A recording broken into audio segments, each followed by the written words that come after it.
এক ব্যক্তি প্রচুর ইবাদত করত। আল্লাহ পাক তার ইবাদত করার জন্যে পাহাড়ের চূড়ায় একটা সুন্দর ব্যবস্থাও করে দিয়েছিলেন। সেখানে ডালিম গাছ হতো, ঝর্ণা আসতো, খাবারের কোনো অভাব নাই। হাদিস এসেছে 500 বছর সে ইবাদত করেছে। কত বছর? কিয়ামতের মাঠে এই ব্যক্তির অবস্থা এমন হবে, তাকে জান্নাতে প্রবেশ করানোর জন্য নিয়ে যেতে বলা হবে। যাও আমার রহমতে জান্নাতে চলে যাও। আল্লাহ পাক তাকে এই কথাটা বলবেন। কিন্তু এই ব্যক্তি বলবে আমার আমলের কারণে, আল্লাহ পাক বলবেন আমার রহমতে জান্নাতে চলে যাও। ব্যক্তি বলবে আমার আমলের কারণে। আল্লাহ রাব্বুল আলামিন তখন তাকে দেওয়া সমস্ত নেয়ামতগুলোকে এক পাল্লায় করবেন, আর তার সমস্ত আমলকে আরেক পাল্লায় করবেন। একটা চোখের যে নেয়ামত আল্লাহ পাকের, সমস্ত আমলও 500 বছরের ইবাদত এতটুকু হয়নি। তারপর তাকে বলা হবে ওকে জাহান্নামে নিয়ে যাও। এবার জাহান্নামে যাওয়ার সময় সে বলবে আল্লাহ তোমার রহমতে আমাকে মাফ করে দাও। তখন আল্লাহ পাক তাকে আবার ডেকে নিয়ে আসবে, বলবেন যে তোমাকে যে আমি ইবাদত করার জায়গা করে দিয়েছিলাম, এটা কি তুমি নিজে করেছো না আমি করেছি? সে বলবে আপনি করেছেন।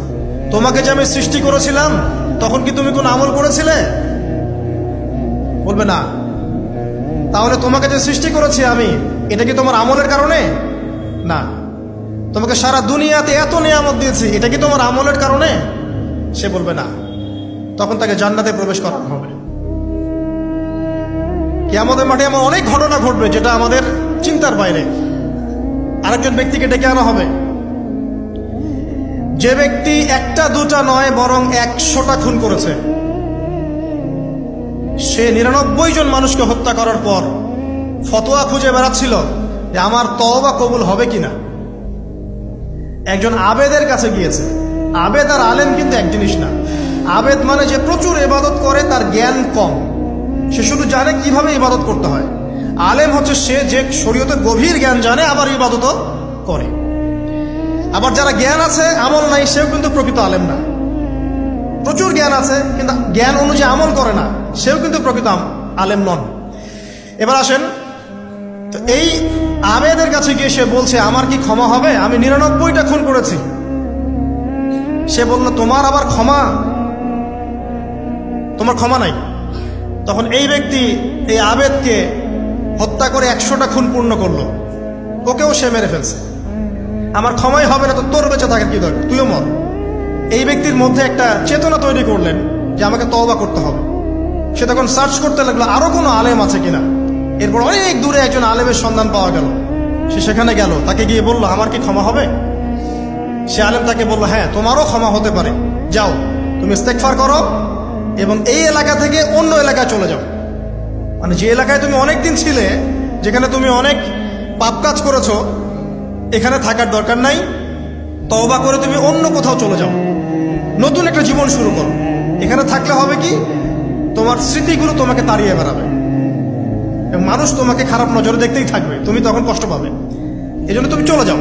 তো চলে যেতে যেতে সে রাস্তায় ইন্তেকাল করে।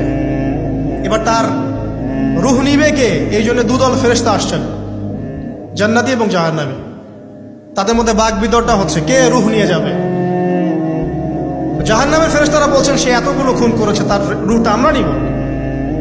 আর জান্নাতি ফেরেশতারা বলছেন না, সে তওবা করতে এসেছিল, অতএব সে আল্লাহর অভিমুখী হয়েছে, তার রূহটা আমরা নিব। আল্লাহ পাক এখানে একটা কৌশল করলেন। আল্লাহ পাক ফেরেশতাদেরকে বললেন তোমরা রাস্তাটাকে পরিমাপ করে দেখো, যেদিকে যাচ্ছিল তার পরিমাপ বেশি নাকি যেখান থেকে এসেছে ওর পরিমাণ বেশি। আল্লাহ পাক জমিনকে আদেশ করলেন হে জমিন তুমি প্রশস্ত হয়ে যাও। এবার পরিমাপ করে দেখা গেল সে তওবার দিকে আসছিল, এর পরিমাণটা বেশি। একটা কাজের ওসিলা আল্লাহ পাক তাকে মাফ করে দিলেন। মনে রাখবেন এটা মৌখিক বিষয় ছিল না, সে মন থেকে ভিতর থেকে কিন্তু সে আল্লাহর প্রতি অনুগত হয়েছে।